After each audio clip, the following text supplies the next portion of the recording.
Namaskar and welcome to Indian Diplomacy, a show on India's national broadcaster Doordarshan about Indian foreign policy, India's international relations, and a key development and phenomena around the world that have an impact on India's rise. Viewers, this is a special episode where we are taking a close look at the phenomenon of spirituality and how it is linked to world peace. International peace and security is under tremendous pressure as we speak. And is there an alternative pathway that we may be able to find out of this dark tunnel through spirituality? This is the theme of the show. And to discuss this, I have with me a very, very esteemed guest who is joining us in the studio, Haji Syed Salman Chishty. He is the Gaddi Nashin, or the key holder of the holiest Sufi shrine of the Indian subcontinent, which is in Ajmer Sharif. He's a United Nations Goodwill Ambassador and a voice for harmony and for unity, not just in India, but on the world stage. Salman Chishty, welcome to Indian Diplomacy. Adab, namaskar, lots of blessings and duas from Ajmer Dargah Sharif. Salman Chishty, now we are, in an era marked by a lot of wars and violence. The kind of conflicts that are raging around the world, the carnage that we are witnessing, violence, brutality, on television screens, the whole world seems to be moved by it, but is helpless and is not able to stop all this, bloodshed that we are witnessing. So international peace, world peace is, something like almost like a dream or an unfulfilled reality as we are living through very turbulent times. So I'd like your thoughts as a Sufi practitioner and, a thinker on these matters. What do you think is ailing the world as we, witness it right now? And what is the fundamental deficiency or lack because of which you think we are, going down this dark path? Well, greeting of peace and adab and salam to all of you, especially all the viewers. I think what is happening in the 21st century, when we see and look around the world where we have access to the different parts of the world and the challenges that is happening. And if we go, let's say about 800 years back or 1,000 years back, we could see and read that there would be more of intolerance, more of misunderstanding among the communities and among the society. So in those eras, what did the mystics, what did the Sufi saints, and what did the gurus did? They reach out to the society, they reach out to the common man, and they inculcated the values of peace, compassion, unity, harmony, and celebrating the diversity that exists, which has always existed throughout ages in our society. It was never a bone of contention. The diversity used to be the strength. I think in today's time, if we can bring out all those ancient spiritual ethos, which were focused on uniting the society on the foundational perspective and aspect of peace, unity, and harmony, and celebrating and cherishing the diversity. The leadership of the world must learn and respect from each other about the culture, tradition, and the unique aspect of oneness. That is also one of the aspects of the Chishtiya philosophy, is Wahdatul Wujud, which is oneness of being. And likewise in India, the ancient tradition of our Bharat has always celebrated the values of Vasudhaiva Kutumbakum, that the whole world is one family. And when we talk about Advaita and Vedanta, it's about non-duality, which is in sync with the philosophy and the serving of its unconditional love. As one of the teachings of Hazrat Khaja Garib Nawaz, Moinuddin Chishti, whose shrine is in Ajmer Sharif in India, which has a worldwide impact and a symbol of unconditional love. So presumably those traditions of the past are no longer being, sufficiently upheld and practiced because there is a deficiency we can see, right? I mean, maybe generally we tend to focus more on materialistic factors in analyzing even why there is so much violence and conflict, right? The realist scholars of international affairs would say that something is wrong with the balance of power. Some countries have become stronger, others, and therefore there is a clash. The Marxists will say this is because of conflict between different classes and different types of ideologies, capitalism, socialism, communism, all those. And then there are many other such explanations which mainly are based on the predominance of material factors. But you are emphasizing something else, which is usually not in the domain of the social sciences, but should come in. And that's why we are having this episode in a way to push for that kind of thinking. So the non-materialistic philosophy, Sufism included, most of them talk about like you said, the non-duality, right?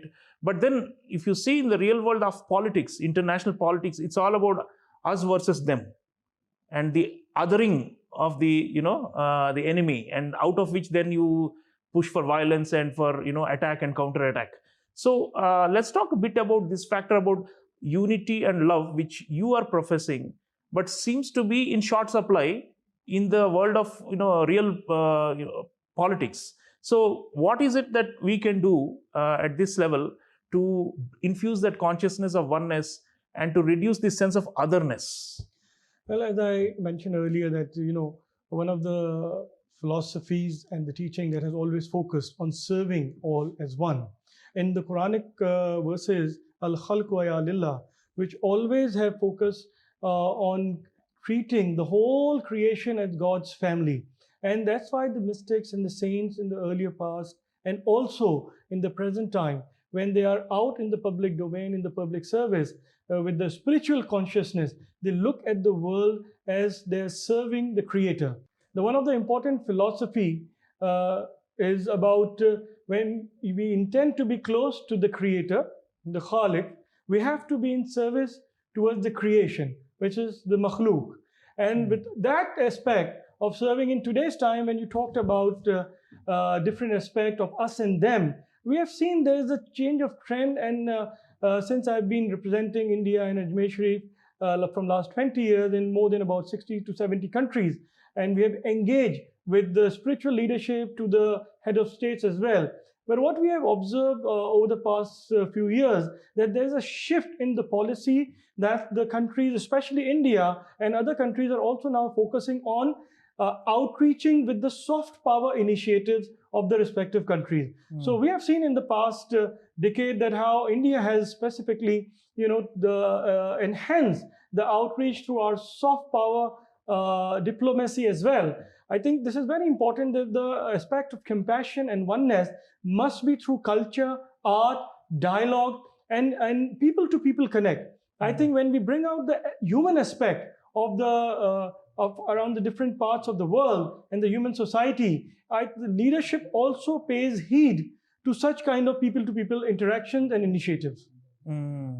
So what you are saying is that action is what can change things. I mean, generally people are also despondent, and they think that there is a big structural dynamic, and because of which all these conflicts are happening, and nobody individually can make a big difference. And generally even social movements are considered to be not so effective, because they say it's all about military power and economic might and all these things that are ultimate determinants of outcomes. But you're talking about other things. Now, on the work of the Ajmer Sharif Dargah also, it's a big unifying force for the whole subcontinent and beyond, right? I mean, and there is a connection between the Sufi traditions of India, which are upheld and led by your institution, and which also emanate worldwide. And you mentioned that you have been traveling and representing India in so many forums also. So let's talk a bit about that aspect and how the outside world views India on this account. The fact that we have managed diversity so successfully, and the fact that we are the fountainhead of so many traditions that have got universal wisdom that is for the universal well-being. So let's talk a bit about that aspect and how you think India can play a bigger role to lead the world to a safer and a more secure place.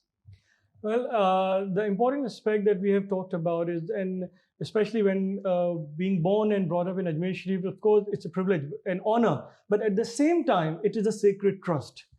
Likewise, the spiritual tradition that we are born into, it is a sacred trust upon all of us.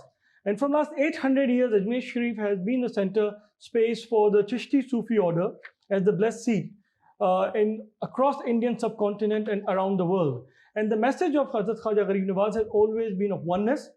It is an important aspect that Gharib Nawaz has asked us to develop the 3 attributes of nature into your being if you want to be close to the Creator. And what are these 3 aspects of nature? Sun-like grace, river-like generosity, and earth-like hospitality. Because these 3 aspects of nature never make any differences upon whom they are being served. So when we develop those 3 aspects into our daily life, then we will not make any differences upon whom we are serving and whom we are engaging. And that's truly enable the spirit of oneness.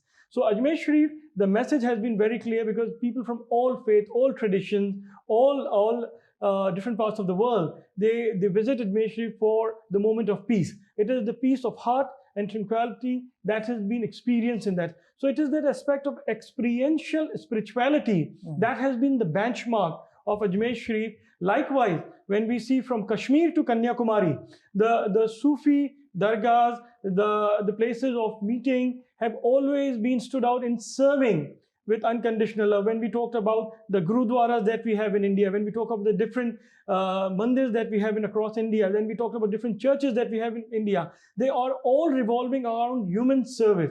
I think that is one of the greatest aspects, how India has always cherished, accepted, and celebrated the diversity that the world knows today and sees today. So this is something very, very unique, and also the world looks up to India as how this diverse nation celebrated with 1.4 billion Indians together. Now, when we look at around the world, and when you talked about the different aspect of people are imposing the leadership of different countries and us and them, I think this is very important to see that how we, in the ancient past, how India was known as a Vishwa Guru, as people from around the world would come to India. What was the power? There was no military power, there was no economic power in terms of today's understanding, there was no materialistic impact in those years, but the spiritual impact, which made a mark of hundreds and hundreds of years across around the world, that is something very important. And our society was developed and built up upon those spiritual ethos. And that was one of the greatest strengths that the world appreciated, the world came together with. And I think today we need to get back to those, our ancient philosophy of serving and bringing the world together as one family. Right. Values, really there is a shortage of values, and we are struggling on that front, and that's very well said. Now, you also mentioned extremism and hate, and this is one area on which Prime Minister Narendra Modi has also been emphasizing that, you know, the Sufi tradition is the perfect antidote to you know, the political forms of religion, and which have been used to manipulate minds and to put people on the path to commit violence. So what is the work of the Ajmer Sharif Dargah, and also of the philosophy that it stands for, in terms of countering that? Because extremism and you know, fundamentalism have become major issues in the world, and are actually fueling a lot of the insecurity and the wars that we are seeing around the world, right? So how do you take people out of the cycle of revenge, hate, vendetta, and wanting to, you know, settle scores with the other side, as they put it, you know, and that then motivates, even they say that we are fighting for justice, they say we are fighting for our dignity, right? But they're using means which are quite harmful to the, you know, whole of humanity. So let's talk about how we can counter violent extremism, and what is it that is missing in our current approach, you know, not just, I don't mean in any particular country, but globally. You find that typically they say, okay, counter terrorism, we have to use military force, we have to win the people's hearts and minds and all that. But what is it that may be extra which is needed to finally, you know, overcome this menace? Different saints of the Chishti order, along with the different saints of the Bhakti order, they have come together and always learned from each other. We know how the teachings and the sayings of Baba Farid were incorporated into the Holy Guru Granth Sahib by Hazrat Baba Guru Nanak. So, and we know that the yogis from the Gorakhnath Math would come together and sit with Baba Farid and learn the breathing practices from each other. There are so much of text and literature available in this interactive descriptions and learning from each other. I think it is that aspect that we can open to the world by sharing these teachings at the highest platform. And one of the important aspects that Honorable Prime Minister Narendra Modi ji has showcased right from the time that when we organized the World Sufi Forum in New Delhi in 2016, there were Sufi leaders from across 19 countries from around the world in Delhi at the Vigyan Bhavan, where the opening speech, which was delivered by Prime Minister Modi for 40 minutes, has shared the teachings and the wisdom of right from Khaja Gharib Nawaz to Nizamuddin Aulia to Hazrat Amir Khusro. So there has been a very, very important initiative that the teachings of the Sufis and the saints and the Bhakti tradition should be shared. And this is how the uniting and the factor of oneness have been amplified through initiatives by cultural diplomacy, through initiatives by academic interaction, and also when we have the religious fair like the Urs of Ajmer Sharif, where we get about 1 million people coming from different parts of the world, from different faith traditions, and celebrating that huge ocean of unconditional love. And 1 million people, when they go back to their respective countries, they go back to their respective states as an ambassador of peace. And that's what we personally engage in Ajmer Sharif, as along with the Khuddam-e Khaja Gharib Nawaz, the serving community in Ajmer Sharif, that whoever steps in, when they leave, they don't just leave as a seeker, but they should leave as an ambassador of unconditional love. And I think that is something which has to be actively pursued, both into the academic aspirations as well as globally when we engage on behalf of India. That would be a very, very important aspect. As recently, I think last year, during the Republic Day celebration, when the chief guest was French President Macron, when he was in India, and after the 26th of January, the Republic Day celebration, just before leaving, the French President Emmanuel Macron visited the Hazrat Nizamuddin Aulia Dargah. And I think that was a very important initiative. Our External Affairs Minister, Excellency Jaishankar Sahab, accompanied, and I think the President stayed in the Dargah for about an hour and a half. Wow. He was there inside. He experienced the silence. He experienced the Sufi music, the music of Amir Khusro Qawwali, and the Chishti hospitality. And I think that made huge headlines across Europe. And also it gave us a significant answer to radicals and also extremists that in India, at a specifically Sufi Muslim shrine, French President paid a visit and experienced the Sufi hospitality right in the heart of India at the New Delhi. That was had a huge impact, especially in the Western countries. Salman Chishty ji, the issue of young people and youth is always at the forefront because they will inherit this planet. You are talking about unconditional love, and generally the worldly approaches to international relations never use such terms. But maybe we have exhausted the toolkit of the old methods, and maybe we need to go back, like you're saying, to our saints. So young people, how can we, and you engage with millions of them through the Ajmer Sharif Dargah, and also you travel abroad and represent India and talk to young people abroad as well. You are also creating connections between shrines here and shrines in other parts of the world. How are young people responding to your message? I tend to be optimistic. I'm an academician and I engage with young people also. I tend to, despite all the dark clouds of war and violence and insecurity worldwide, I look at the younger generation. I feel like if we infuse the right kind of values, all the ones you mentioned, the non-dualism, service, humility, and submission to higher grace, those sort of things, if we can inculcate, maybe it will change things organically from below, because most of the the mainstream approaches to peace are based on imposing it from above.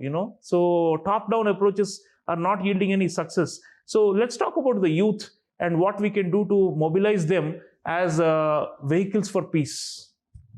Well, youth has, of course, been very engaging. When we talked about the spiritual traditions, we have traveled and represented India in different academic circles, right from Indonesia, previous to last year, the G20 summit that was in Bali. And then, of course, when it came to India, I think that brought a great deal of awareness about how soft powers and the diplomatic initiatives can engage the youth. And we can talk about the interfaith dialogue. We can talk about, we can engage on spiritual ethos. Because yes, religion sometimes put off the youth because of the complication that has been created by the so-called preachers, the so-called who have been not themselves well-versed about the specifics and details, how to bring together communities and have an engaging dialogue. But when you talk about the spiritual ethos, when we organize many events across around the world on behalf of India, one of the memorable events that we did in Washington at the Smithsonian's, where the Qawwals of Ajmer Sharif presented the Qawwali at the Smithsonian, and it was completely a packed house. They were full of youngsters there, all the Washington DC, the Indian diaspora, along with the Americans. They were part of, they came to listen that spiritual music. All the language was Hindi, Indian language, and the language was Persian and Urdu, and the Kari Boli and the poetry of Amir Khusro, which was part of the rendition, but still it was packed. I think, and then another event we did at the United Nations in 2013 when our permanent representative at the United Nations at the Indian mission was His Excellency Hardeep Singh Puri Sahab. That time when India got the UN Security Council chairmanship, the presidency of the UN Security Council was given to India in the month of November, if I remember correctly. One of the days we celebrated the message of unconditional love at the United Nations, because that was also the year of 800 Urs of Khaja Gharib Nawaz. So we celebrated that along with MEA and the initiative through Ambassador Hardeep Singh Puri Sahab and the Indian mission at the UN, which was attended by almost 120 representatives, ambassadors of different countries at the UN. I think it was something which was very memorable. And the Deputy Secretary General actually in his speech shared the last sermon of Khaja Gharib Nawaz, the English translation where Gharib Nawaz talked about love all and hate none. May talk of peace will take you not. May talk of peace will not take you far. May talk of religion will not take you far. So be surcharged with peace and joy and carry them wherever you go, wherever you are. What an inspiring message. Salman Chishty ji, last word. Prime Minister Modi recently quoted Hazrat Amir Khusro and said that, Khusro had said that there was no nation greater than India, no language, more advanced than Sanskrit and so on. And he was, of course, Hindi, the composite language of the subcontinent. So India's greatness, India's contribution to world peace, we do a lot of things in the concrete forms like peacekeeping and the United Nations system, like you mentioned, so a lot of initiatives, but also at the deeper level, you mentioned the Vishwaguru idea. So let's conclude by reflecting on what is the essence of the Indian ethos in your view and why that is good for the world. It is based upon the human consciousness. Indian ethos has always taken care of the human consciousness and the existence of human society as one family. If we can bring that consciousness to our initiatives, to the world leadership, because this has to start at the time when the younger generation, they are into their academic understanding, learning through the academic curriculum, to the schools, to the universities. That's why one of the aspects of us in engaging in universities like Harvard University, across India, different university, and the major universities around the world, because this is that spark, that light, if we can inculcate during that point of learning of our youth who will be the future leaders, the president and prime ministers who come out from this university. If you can inculcate that ethos, where tomorrow when these leaders would be in the position of making policies and decisions which will impact millions of people around the world, not only in their respective countries. I think that would be really influential and impactful as a part of sharing that grace of acceptance and serving with unconditional love that has always been part of the Indian spiritual ethos. At Ajmer Sharif, we always have been engaging into that outreach program. Since last 20 years, it is that insight that the world is coming to Ajmer Sharif, people from different faith are coming to Ajmer Sharif. But what are our outreach programs? So that was reaching out to the universities and reaching out to the platform like United Nations, UNESCO, even African Union in Ethiopia. So in over 7 continents, we have engaged with the diplomatic institutions to the spiritual and the sacred places, right from the leadership in Middle East as well. So I think if we can really amplify that from the campuses, from the universities, and also engage in a deeper manner, that would really portray what Indian ethos has always stood of oneness, and that loving kindness which is missing today, and people are heartbroken. And the spiritual tradition is always taking care of the human heart. Right. And when we engage in that kind of initiative, as in Ajmer Sharif, we have grown up with listening and sharing these couplets of serving, which says, कि तेरा दयार है दार सलाम या ख्वाजा, तजल्लियां है नई सुबह शाम या ख्वाजा, न फिक्र में न गमे जाम तेरे मस्तों को, तेरी एक निगाह से चलता है काम या Khwaja. So it is the abode of peace.